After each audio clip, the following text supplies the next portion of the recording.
இன்னும் சொல்ல போனோம்னா அண்ணாமலையே ஒரு புதிய கட்சியை ஆரம்பிக்க போகிறதா ஒரு தகவல். ஒரு ஜனவரி மாதத்தில் ஒரு கட்சி உதயமானா கூட யாரும் ஆச்சரியப்படுற இல்லைங்கிற அளவுக்கு பேக் எண்டில் வேலை நடந்துக்கிட்டு இருக்கு. இன்றைக்கி அவங்களுடைய விஜயினுடைய பிரதான நோக்கம் என்னவா இருக்கும் அப்படின்னு கேட்டிங்கன்னாக்கா, காங்கிரஸ் தான் ஃபர்ஸ்ட் சாய்ஸாக இருக்கும் ஒரு கூட்டணி எடுக்கும்போது. அண்ணாமலை அவர்கள் இப்போ நீங்கள் தனியாக அண்ணாமலை நிற்கிறாருன்னு வச்சுக்கோங்க, அவர்கிட்ட போய் எல்லார் கட்சியும் சேருவாங்களா? மீறி போனால் ஓபிஎஸ் போவார், தினகரன் போவார். இவங்க 3 பேரும் தனியாக நின்று ஜெயிச்சிட முடியுமா? விஜய் அண்ணாமலை கூட போய் சேர்ந்தாருன்னா அண்ணாமலை தான் முதல்வர் வேட்பாளர். அப்போ இந்த டைம் அவங்களுக்கு அந்த கட்சியை மீட்டுருவாக்கம் பண்ணி அந்த கட்சியை துரிதமாக வளர்த்துறதுக்கு ஒரு அருமையான வாய்ப்பு காங்கிரஸ். அது வாய்ப்பை விட்டாங்கன்னா அவங்களுக்கு வேற வாய்ப்பு கிடைக்காது. இதனால் வரைக்கும் அவங்களுக்கு வாய்ப்பு இல்லை. இப்ப விஜய்ங்கிற ரூபத்துல ஒரு வாய்ப்பு வந்திருக்கு.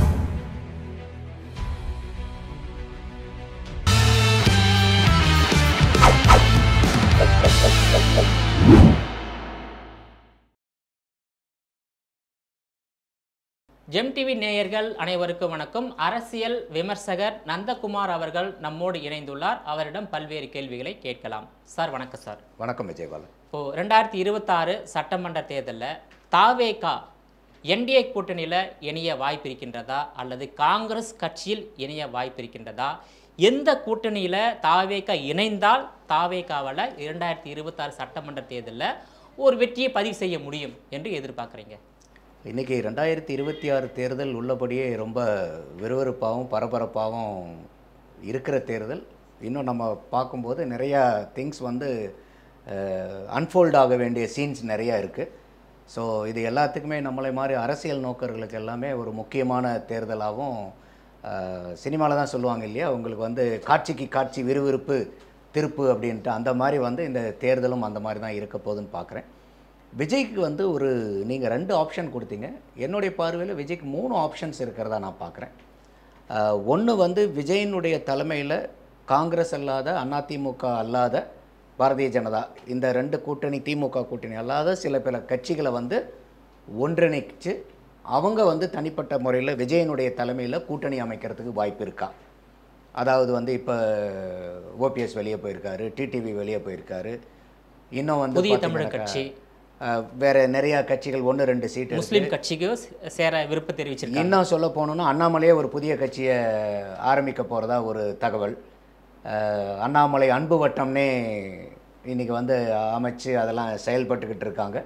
அவங்களும் நிர்வாகிகளை நியமிச்சுக்கிட்டு இருக்கிறதா ஒரு தகவல் வருது.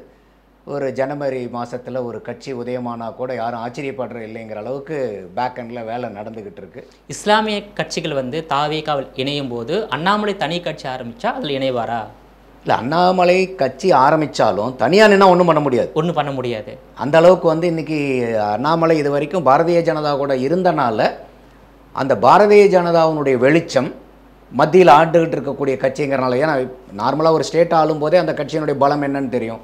ஒரு இந்தியாவே 3வது தடவை வாழ்கிறாங்கன்னா அந்த கட்சியினுடைய பலம் என்னன்னு தெரியும். அப்போ அந்த கட்சியினுடைய பலம், அதனால் அவருக்கு கிடைக்கக்கூடிய வெளிச்சம், அதனால் அவருக்கு கிடைக்கக்கூடிய மீடியா வெளிச்சமும் பெரிய அளவுக்கு இருந்துச்சு. இருந்தாலும் அவர் ஒரு தலைவராக இருக்கும்போது அதுக்குண்டான பங்காற்றலையும் கொடுத்தார். நம்ம சும்மா அண்ணாமலையை ஒன்றும் இல்லாதவர்னு நம்ம சொல்லிட முடியாது. அவருடைய உழைப்பும் துரிதமாக இருந்துச்சு. அப்போ இன்றைக்கி அவர் கட்சி ஆரம்பிக்கும் போது அவர் திமுக கூட போக முடியுமா? போக முடியாது. அதிமுக கூட போடுமா? அதிமுக கூட போகிறதா இருந்தால் அதை அவர் கட்சி ஆரம்பிக்கிறதுல அப்படியே இருந்திருக்கலாம். அப்போ அவருக்கு இன்றைக்கி என்ன வாய்ப்பு இருக்குன்னா விஜய் ஒருத்தர் வாய்ப்பு இருக்கார். அப்போது இது வரைக்கும் இந்த மாதிரி கட்சி ஆரம்பிக்கிறவங்களுக்கு ஒன்றா அதிமுக இல்லைனா திமுகங்கிற வாய்ப்பை தவிர வேறு எந்த பிரதான வாய்ப்பும் இல்லாமல் இருந்துச்சு. இதே 16ல் மக்கள் நல கூட்டணின்னு கொண்டு போய் அதை ஒரு பெரிய ஜோக்கா மாற்றி விட்டாங்க. அதுக்கும் வாக்கு கிடைச்சிது, 5-6% வாக்கு கிடைச்சிது. ஆனால் அதை நிலைச்சி நின்று ஃபைட் பண்ணி அதை பெரிய அளவுக்கு பண்ணணுங்கிற பொறுமை யாருக்குமே இல்லை. உடனே 17லேயே போய் திமுக கூட போயிட்டு ஜோதியில் ஐக்கியமான மாதிரி இவங்க போய் ஜோதியில் ஐக்கியமாயிட்டாங்க. அப்போ இன்னைக்கு விஜய்க்கு விஜயனுடைய தலைமையில் இந்த மாதிரி உதிரி கட்சிகள் இருக்காங்க பாருங்கள். இப்போ இருக்கக்கூடிய பிரிஞ்சு போன கட்சிகள், அண்ணாமலை புது கட்சி ஆரம்பித்தா அதையும் சேர்த்து ஒரு அமையறதுக்கு ஒரு வாய்ப்பு. இதெல்லாம் யூகங்கள். அடுத்தது வந்து பார்த்தீங்கன்னாக்கா இன்னும் 2 வாய்ப்பு நீங்கள் சொன்ன மாதிரி அதிமுக ஒன்று, ரெண்டாவது காங்கிரஸ் ஒன்று. இன்றைக்கி அவங்களுடைய விஜயினுடைய பிரதான நோக்கம் என்னவாக இருக்கும் அப்படின்னு கேட்டிங்கனாக்கா காங்கிரஸ் தான் ஃபஸ்ட்டு சாய்ஸாக இருக்கும் ஒரு கூட்டணி எடுக்கும்போது. ஏன்னா அவங்க வந்து மத்தியில் இருக்கக்கூடிய கட்சியும் வந்து அவங்க எதிர்க்கிறாங்க. கொள்கை எதிரி அரசியல் எதிரிலாம் சொல்கிறாங்க. ஆனால் கொள்கை எதிரிக்கு அரசியல் எதிரிக்கு வித்தியாசம் நிறையா இருக்குது. அதை நான் நிறைய நேர்காணல்களை சொல்லியிருக்கேன். அரசியல் எதிரிகள் ஒன்று சேர மாட்டாங்க. உதாரணத்துக்கு இப்போ அதிமுகவும் திமுகவும் கொள்கை எதிரிகளா? அரசியல் எதிரிகள் ஒன்று சேர மாட்டாங்க. பாரதிய ஜனதாவுக்கும் காங்கிரஸ்க்கும் ஏதாவது வித்தியாசம் இருக்குதா? அரசியல் எதிரி. அவங்க கொள்கை எதிரிகள் இல்லை, அரசியல் எதிரி. ஒன்று சேர மாட்டாங்க. ஆனால் நீங்கள் திமுகவும் கம்யூனிஸ்டும் கொள்கை எதிரியா இல்லை அரசியல் எதிரிகளா? கொள்கை எதிரி. கொள்கை எதிரிகள். திமுகவும் காங்கிரஸும் கொள்கை எதிரிகளா அரசியல் எதிரிகளா? ரெண்டு கொள்கை எதிரிகள். அப்போ நமக்கு இப்போ புலப்படுறது என்னன்னா, ரொம்ப நம்ம போய் பார்த்தோம்னா யதார்த்தமாகவே தெரியுது, கொள்கை எதிரிகள் ஒன்று சேருவாங்க கூட்டணியில்.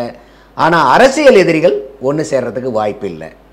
அப்போது விஜய் அவர்களுக்கு வந்து பார்த்தீங்கன்னா இன்றைக்கி நிறைய பேர் சொல்கிறது வந்து இல்லை வந்து அங்கே பாரதிய ஜனதா இருக்கிறனால அதிமுக கூட வந்து அவர் போகிறதுக்கு வாய்ப்பே இல்லை, கொள்கை எதிரின்னு சொல்லிட்டாருன்னு. அதுக்கு தான் நான் இந்த உதாரணங்கள் சொன்னேன்.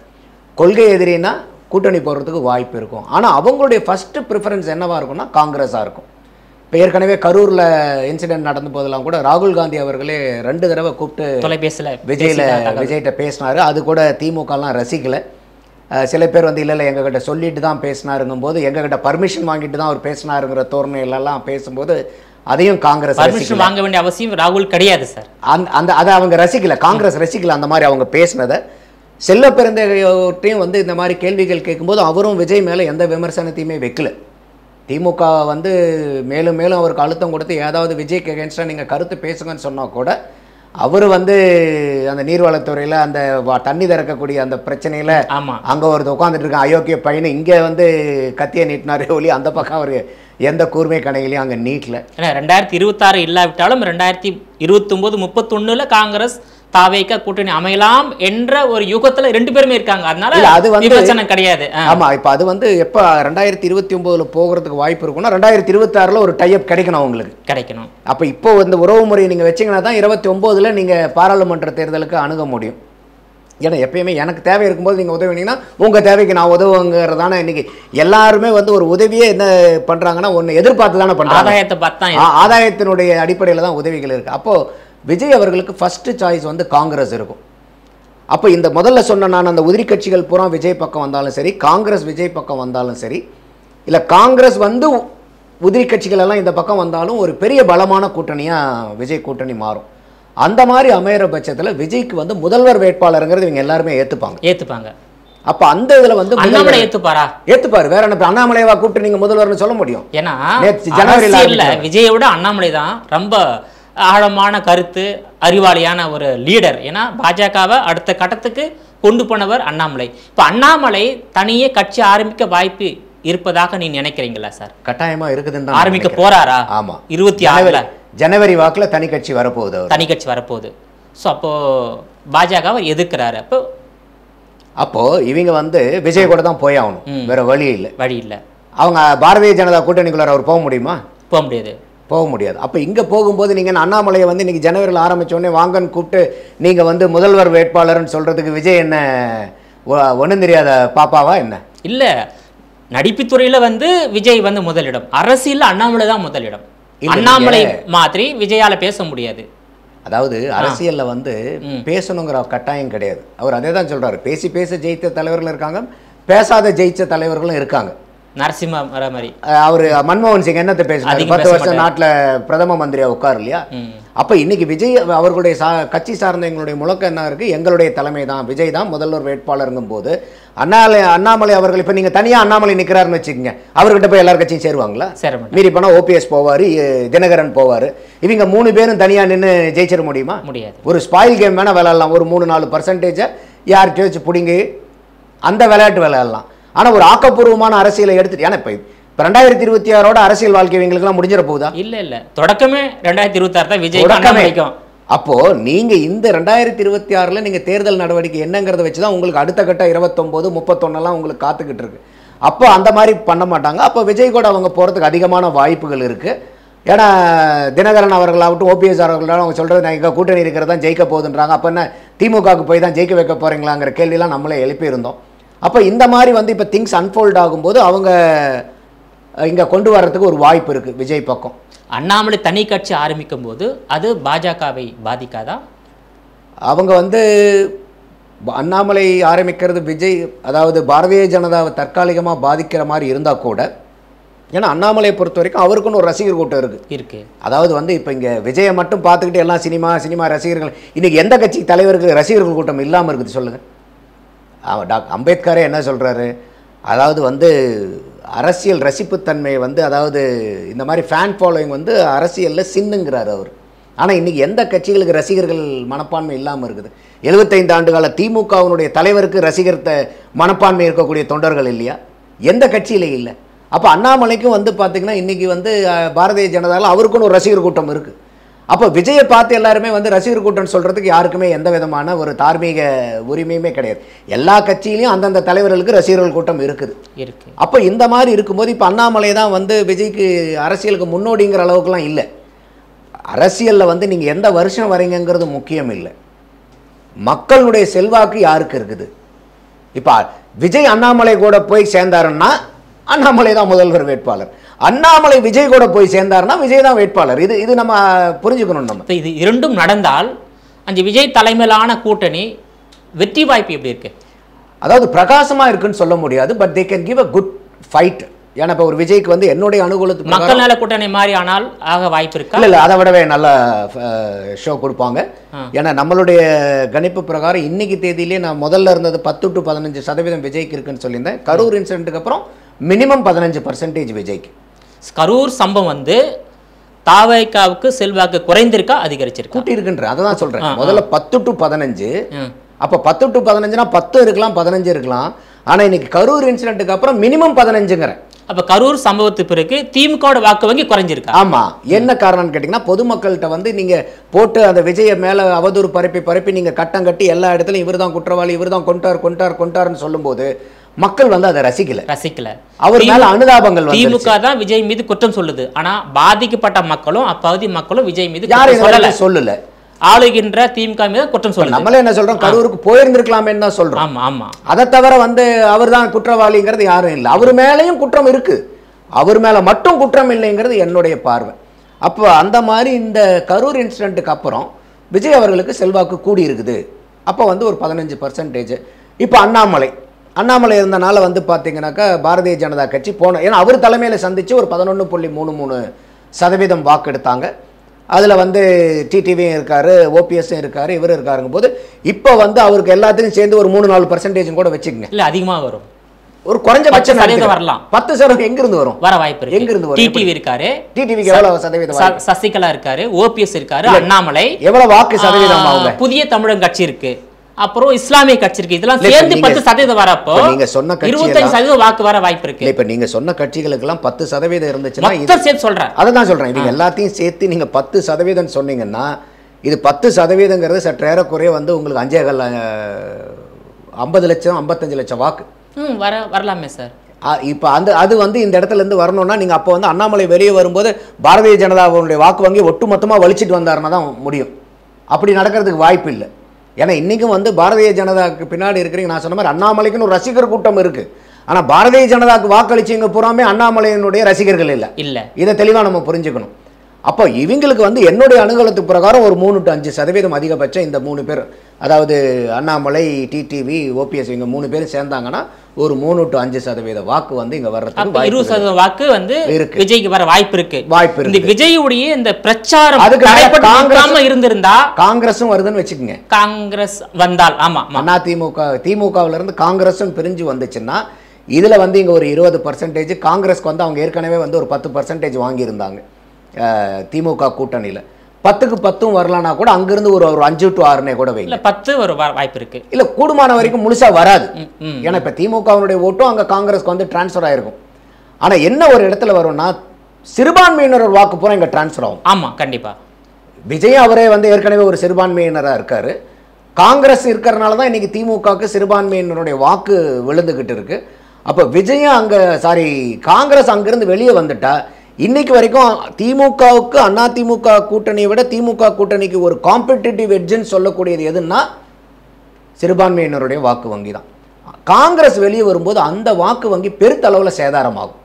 அப்போ திமுக எதிர்க்கட்சியா வர்றதுக்கு கூட வாய்ப்பு இல்லை. இடதுசாரியும் திமுக கூட்டிலிருந்து வெளியேறினாலும் வெளியேறலாம். அதாவது அதான் முதலமைச்சர் மு க ஸ்டாலின் அவர்கள் சில தினங்களுக்கு முன்பாக கருப்பு சிவப்பு நீலம் நிறம் கொண்ட கூட்டணியை காவி நிறம் கொண்ட கூட்டணி வீழ்த்த முடியாதுன்னு சொல்லியிருக்காரு.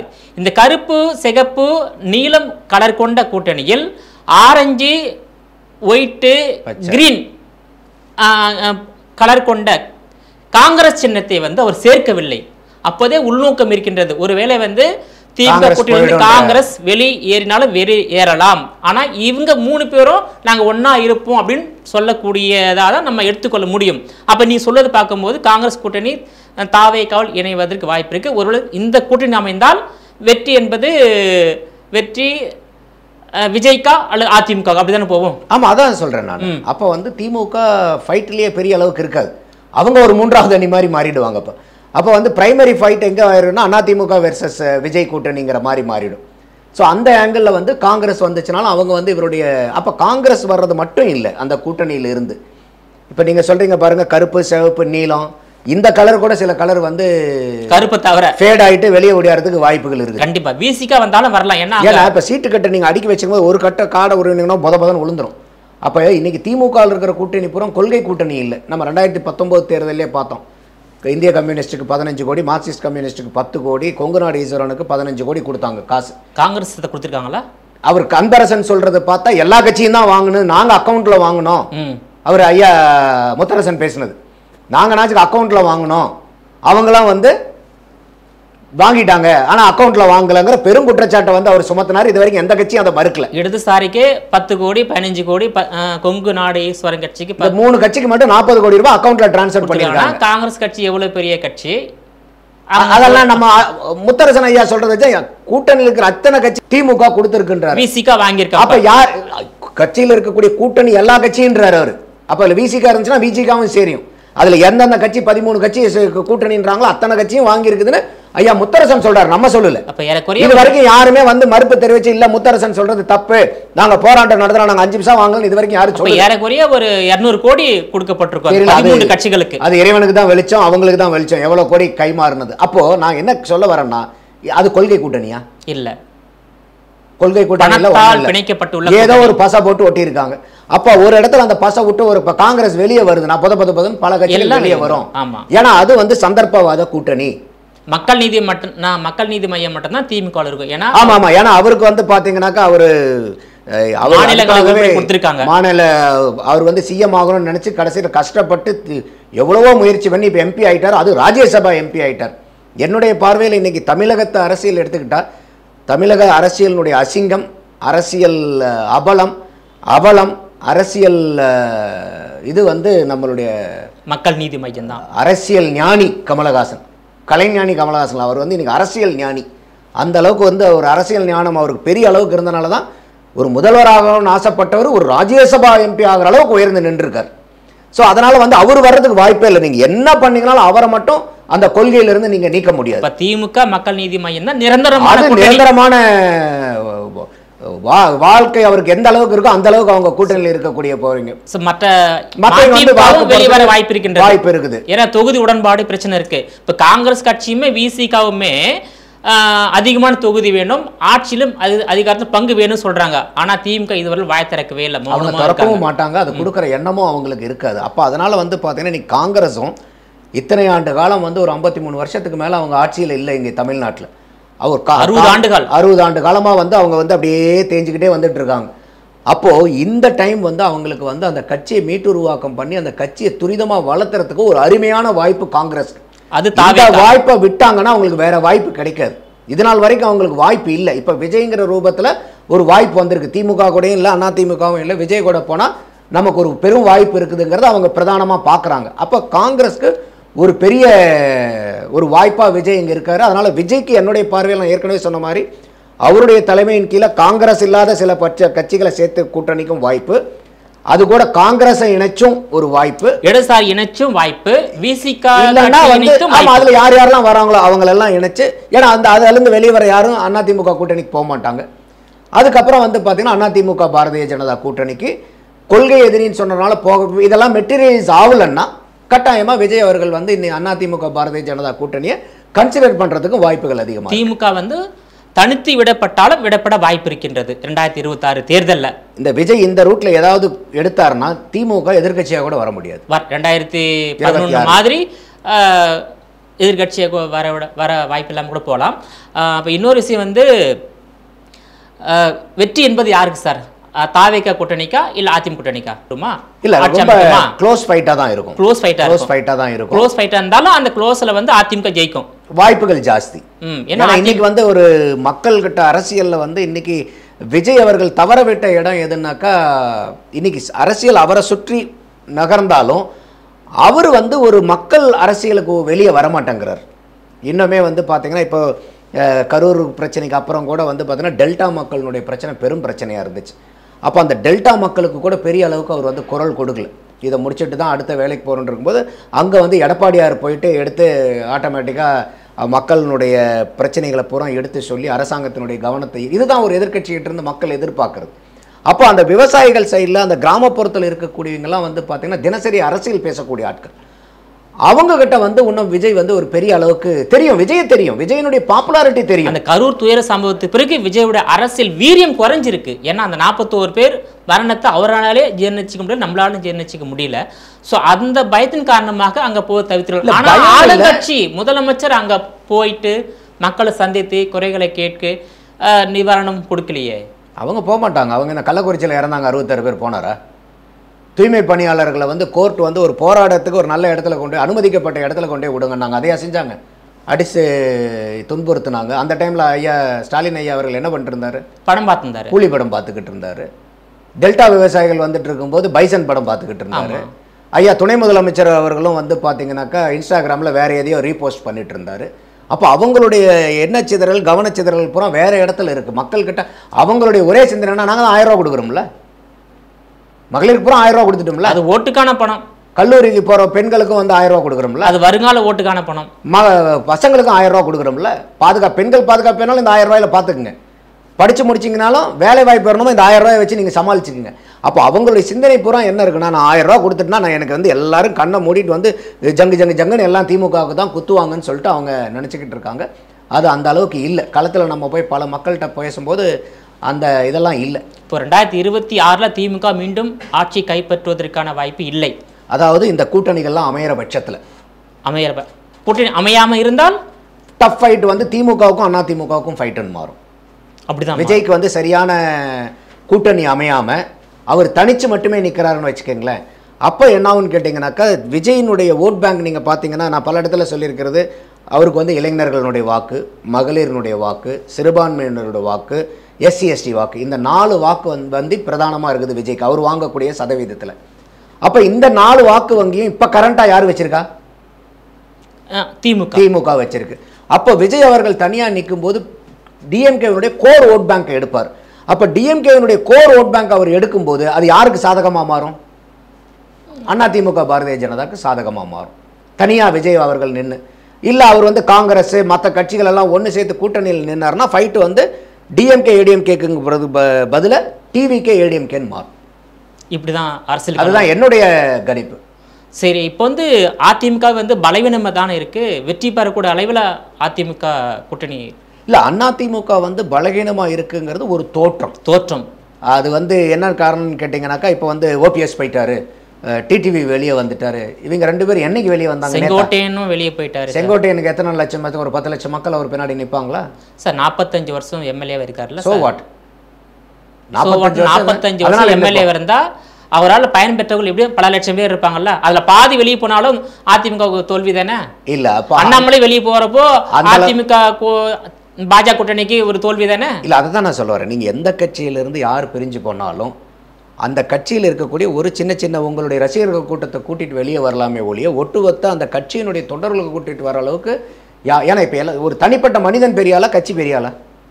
கட்சி தான் பெரியாளு. அப்போ அந்த கட்சியை நம்பி தான் ஒருத்தர் போகிறாங்களே ஒழிய, இப்போ அண்ணாமலை இப்போ அங்கே இருக்க இங்கே போகிறான், என்ன அண்ணாமலை வந்ததுக்கப்புறம் அண்ணாமலை கூட்டிகிட்டு வந்து மெம்பர்ஷிப்பில் கையெழுத்து போட்டு சேர்த்து நாட்களா? இல்லை. அப்போ அந்த பாரதிய ஜனதாவினுடைய அந்த மோடிங்கிற ஒரு பிம்பம் இருக்குது, அப்போ மத்தியில் வந்து இந்த அளவுக்கு ஆட்சி பண்ணிட்டு இருக்காங்க, ஒரு ரெஃபார்ம்ஸ் எல்லாம் கொண்டு வந்துட்டு இருக்காங்க, யாருமே எதிரி இல்லாத அளவுக்கு தொடர்ந்து பயணிச்சுட்டு இருக்காங்கங்கிற அந்த ஒரு ஆதரவும் வந்து சேரும் இல்லையா. இப்போ முழுக்க முழுக்க விழுந்தது அண்ணாமலைக்கு உண்டான வாக்குங்கிறது மட்டும் நம்மளால் சொல்லிட முடியாது. அப்போ அந்த மாதிரி வந்து இன்றைக்கி ஓபிஎஸ் வெளியே வராருன்னா, இன்றைக்கி ஓபிஎஸும் வந்து முதலமைச்சராக இருந்தார், துணை முதலமைச்சராகவும் இருந்தார். இன்னைக்கு கட்சி யாருக்கு பின்னாடி நிற்குது? அதிமுக கட்சி. இபிஎஸ். அப்போ எந்த பாதிப்பு இவருக்கு வந்திருப்போம்? அந்த மாதிரி பாதிப்பு வர மாதிரி இருந்தால், அவ்வளோ பெரிய பாதிப்பு இருக்குன்னா இவர் தானே இங்கே வந்து உட்காந்துட்டு வேணும்னா எங்களோட வந்து அதிமுக சேருட்டு இவங்கள சொல்லியிருக்கணும். எங்களை சேர்த்துக்கிங்க நிபந்தனை இல்லாத நாங்கள் வந்து சேர்ந்துக்கிறோங்கிறதெல்லாம் ஏன் சொல்லணும்? அப்போ அதே மாதிரி இன்றைக்கி டிடிவி 2021 2.3% எடுக்கிறாரு. பாராளுமன்ற தேர்தல் லெவலில் எடுத்தார் 0.4% எடுக்கிறாங்க அவங்க. அப்போ அந்த வாக்கு வங்கியெல்லாம் ஏன்னா அவங்க வந்து பார்த்தீங்கன்னா ஒரு 5 சீட்டு நீங்களே சொல்லும்போது இல்லை இதுக்கெல்லாம் என்னால் முடியாதுங்க, எனக்கு ஒரு சீட்டு போதுங்கன்னாரு டிடிவி. பத்திரிகையில் வந்த செய்தியெல்லாம் பார்த்துருப்பீங்க. அதுதான் அவங்களுடைய நிலைமை. அப்போ அவங்க நீங்கள் சொல்கிற மாதிரி ஒட்டுமொத்தமாக அதிமுகவில் இருக்கக்கூடிய ஆட்களை பூரா இவங்க 2 பேரும் கூட்டு வர மாதிரி இருந்தால் பாதிக்கு பாதி கொடுங்க நாங்கள் நின்றுவோன்னு சொல்லியிருப்போம்ல. ஓபிஎஸ் கூட கொஞ்சம் கோச்சிக்கிட்டார், என்ன எனக்கு ஒரே சீட்டு தான் தரீங்க, நான் வந்து நாளைக்கு தான் முடிவு சொல்லுவேன்னு அன்றைக்கி சொல்லலை. ஆனால் டிடிவி அவர்கள் வந்து இல்லை எனக்கு ஒரு சீட்டே போதும், நீங்கள் இவ்வளோ சீட்டு கொடுக்குறது ஜாஸ்தின்னு சொன்னார். புரியுதா இல்லையா? அப்போ கேண்டிடேட்டே இல்லைங்கிற அளவுக்கு சொல்லிட்டு இருந்தார். அப்போ இந்த மாதிரி இருக்கும்போது நீங்கள் உடனே இந்த 2 இப்போ புதுசாக வந்த பிரச்சனை அதிமுகவுக்கு இவங்க 2 பேரும் இல்லை, கே செங்கோட்டையன் தான் இப்போ புதுசாக வந்த பிரச்சனை. அப்போ இந்த கே செங்கோட்டையன் கூட நீங்கள் சொன்னீங்க இல்லையா 45 ஆண்டு காலமாக எம்எல்ஏவாக இருக்காருன்னு, 3 முறை அமைச்சராக இருந்திருக்காரு, எல்லாம் 3 முறை அமைச்சராக இருக்காரு. அதில் ஒரு முறை வந்து எடப்பாடி பழனிசாமியினுடைய முதலமைச்சருக்கு அமைச்சரவையின் கீழே கல்வி அமைச்சராக கொண்டு வராங்க அவர். அப்போது இவர் அங்கே போய் யார் கூட நின்றுட்டு கட்சி ஒன்று சேர்றதை பற்றி பேசுகிறாரு? டிடிவி கூட நின்று. டிடிவி அதிமுக காரரா? டிடிவி யார்? தனி கட்சி தொடங்கியிருக்கிற அவர். நீங்கள் ஒரு ஸ்டாலின் ஐயா அவர்கள்ட்ட போய் நீங்கள் திமுகவுடைய தலைவர் ஸ்டாலின் ஐயாவுக்கு பக்கத்தில் நின்றுட்டு அதிமுகவை எடப்பாடி ஒன்றிணைக்குன்னு சொல்கிறதுக்கும் டிடிவி பக்கத்தில் போய் நின்றுக்கிட்டு அதிமுகவை ஒன்றிணைக்கணும்னு சொல்கிறதுக்கு என்ன வித்தியாசம் இருக்குது? என்ன பெரிய வித்தியாசம் இருக்குது? அப்போ பார்க்குறவங்க இதை ரசிக்கிறாங்களா அதிமுக கட்சிக்காரங்க? ஏன்னா இவ்வளோ நாள் இருந்து இங்கே வந்து இப்போ வந்து அதிமுகவை வந்து நீங்கள் இணைக்கணும்னா அதிமுக பலம் பெறதுக்கு உண்டான நடவடிக்கை தானே நீங்கள் எடுக்கணும். நாம் தமிழர் கட்சி வழக்கம் போல அவங்க கொஞ்சம் உயர்ந்தோம். எப்பயும் போல் அவங்க வந்து நாங்கள் யாரு கூடயும் கூட்டணி இல்லை, நாங்கள் கொண்ட கொள்கையில் நாங்கள் பயணித்து போயிட்டே இருக்கோம், எங்களுக்கு இந்த வருஷத்துலேயே ஆட்சி பிடிக்கணுங்கிறதுல எங்களுக்கு மக்களை மாற்றி நாங்கள் தனிப்பெரும் கட்சி. ஏன்னா கூட்டணியில் வச்சு போகும்போது நாங்கள் நிறைய காம்ப்ரமைஸ் பண்ண வேண்டியது வரும். அப்போ நாங்கள் வந்து காம்ப்ரமைஸ் பண்ண வேண்டியது வந்தாவே அந்த இடத்துல கொள்கை நீத்து போயிடும், மக்களுக்கு நாங்கள் சொல்லக்கூடிய ஆட்சியை கொடுக்க முடியாத போயிடும். அப்போ நாங்கள் ஜெயிச்சும் பிரயோஜனம் இல்லைங்கிற புரிதலில் அவங்க இருக்கிறனால அவங்க வந்து இந்த எலெக்ஷனை பொறுத்த வரைக்கும் நாம் தமிழர் ஏற்கனவே வாங்கின அந்த 8.2% மேலே எந்த அளவுக்கு அதிகமாக நம்மளுடைய வாக்கு சதவீதத்தை வந்து உயர்த்தி காமிக்கணுங்கிற அந்த ஒரு பெருமுனைப்பில் இருப்பாங்க. உங்களோட விரிவான தகவலுக்கு ரொம்ப நன்றி சார். நன்றி.